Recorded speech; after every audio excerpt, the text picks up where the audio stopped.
Hello boys and girls, and welcome to your Jolly Phonics grammar lesson for today, Tuesday the 9th of February. So before we begin, I'd like you to open page 29 and 30 in your Jolly Phonics grammar workbook, because they're the two pages we're going to be focusing on today. So we'll start with 29 and then we'll move on to page 30. So make sure your pencil is nicely sharpened and that you're ready to go. So first of all, we're beginning with sentence structure and recognizing what is a sentence and what is not a sentence, and what makes a sentence correct or not. And that's relating to page 30, are these sentences? So before we look at that, we're just going to look at a few ways of how to recognize a sentence. So a sentence is different than just a group of words. So a sentence, number one, must make sense. So if it doesn't make sense and there's just a few words in a row and they don't make sense, then that's not a sentence. Number two, it must begin with a capital letter. So we know that sentences always begin with a capital letter, and that's why I'm always emphasizing that to you when you're doing your own writing or your news writing, anything independent. Always make sure you start each sentence with a capital letter. Otherwise, you're technically not writing a sentence correctly. Number three, a sentence must always end with a full stop to show that it's at the end of the sentence so that we can make sense of what we read. Now, also, a sentence could end with a question mark if you are asking a question, or it could end with an exclamation mark, and you've seen this before. This is usually written after a statement that is maybe shocking or exciting or angry. That's when we would use an exclamation mark, when something is being exclaimed. But the most important feature of a sentence is the fact that a sentence must have a verb in it. Now, can we remember what a verb is? Do you remember? If you do, say it out loud. A verb is an action word. An action word. So it's when you're doing something. It's something in the sentence that says what's happening. So examples of action words and verbs are the verb to play. So we know that we can add ing to that verb and it makes sense, like playing. I like playing in the park. To walk is an action. I like walking every day. Sing, that's an action word. I like singing. Draw is an action word. I enjoy drawing. So they're examples of action words. I'd like you now to pause the video and try to see if you can come up with some more examples of verbs, action words that you know. Okay, welcome back. Hopefully you did pause the video and hopefully you thought of lots of different examples of verbs, action words. So we're going to now look at some sentences. Well, we have to figure out if they are sentences or not. Some lines of words, and we're going to decide if these are in fact sentences or not. So we have to ask ourselves a number of questions each time, and that will give us the answer. Let's read the first one. The cat sits in a basket. Okay, does it make sense? It does make sense. The cat sits in a basket. I can understand that, and I'm sure you can too. Does it begin with a capital letter? It does. Does it end with a full stop, a question mark, or an exclamation mark? It does. So they're all good. Does this sentence, though, more importantly than anything, does it have a verb? Because without a verb in a sentence, well, it's not a sentence and it won't make sense. The fact that this makes sense would indicate that there is a verb in it, but it's to ask you if you can recognize what that verb is. What's the action word? Well done, it's the word sits, because that's from the verb to sit. And you know that because you can add ing to sit to make sitting, although you would double the T, S-I-T-T-I-N-G. That is the action of sitting. That is the verb to sit. Well done. All of these things means that this is a sentence. A dog ran across the. Now, question one, does it make sense? No, it does not make sense. That's the one thing that's wrong with this. Well, one of the many things wrong with it, but one of the main things, it doesn't make sense. Does it have a capital letter at the beginning? No. Does it have a full stop or a question mark or exclamation mark at the end? No. These are all indicating that this is not a sentence. But does this have a verb? Is there an action word? Yes, this is the verb ran, which is the past tense of the verb to run. So that there is a verb in this line, but why is it not making sense? It's not making sense because the sentence is not complete. So at the moment, this is not a sentence, but we could turn it into one by putting a capital letter here. A dog ran across the, maybe we'd say road. So we'd have to finish it to make sense of it and put a full stop at the end. Now it's a sentence, but before that it was not. Fish and chips, does that make sense? Well, it's more like a statement or a label that you might see on something. It doesn't really make sense in the way that we don't know anything about the fish and chips. What about them? So it doesn't really make sense. It does, however, start with a capital letter and it does end with a full stop, so that's all really good. But the main problem is, does this sentence have a verb? Is there an action word? Fish and chips. No, there is no action word in this sentence, or in this line, I should say, so that means it is not a sentence. It's not telling us anything about the fish and chips. If it said something about the fish and chips, were on the table, that would be telling us something about it, and then it would make sense.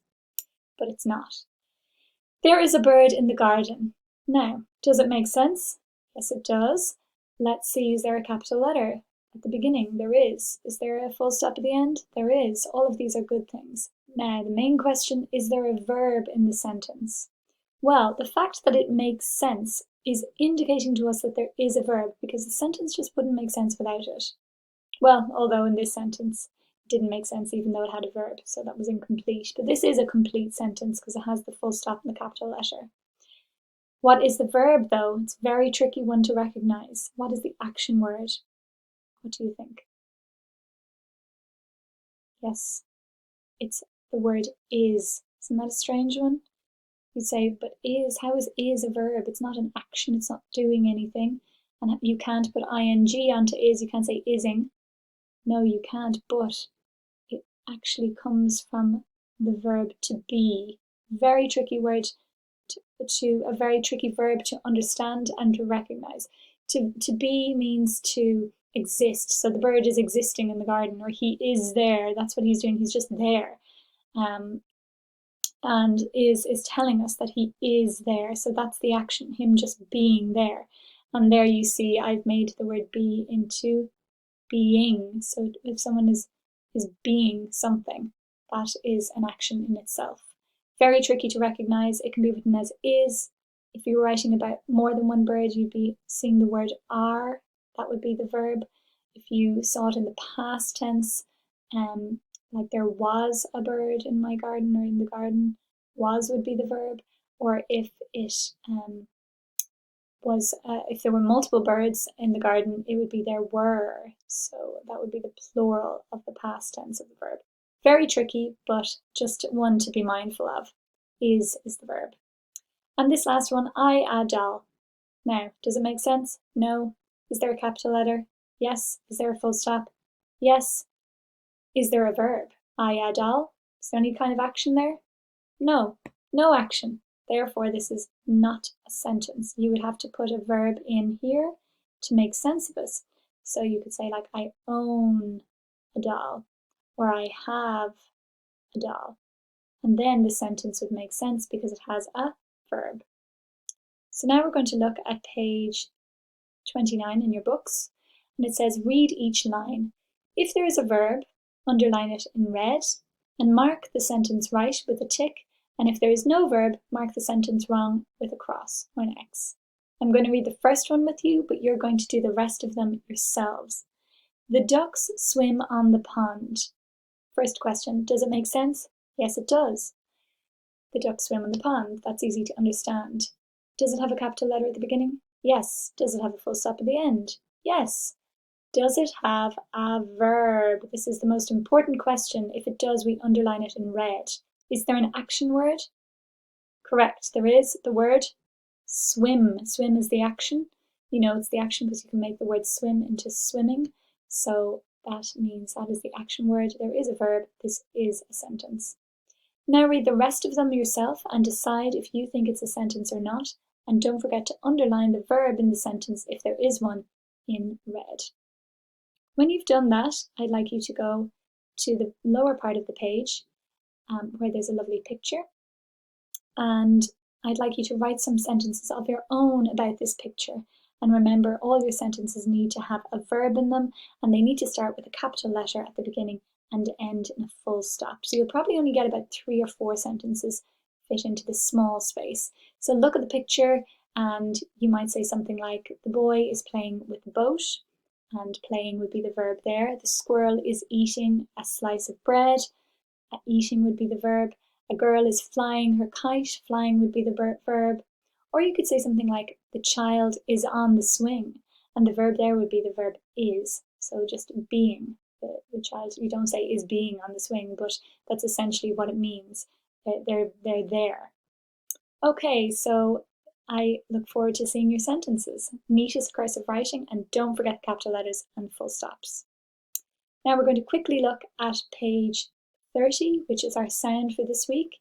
This is the I sound, which we're used to seeing come in the digraph, mainly in the digraph IE, but you also can see it in IGH, words ending with Y, or words that end with a magic E that have the vowel I before the last consonant. So it's making I say its name, I, instead of its sound, I.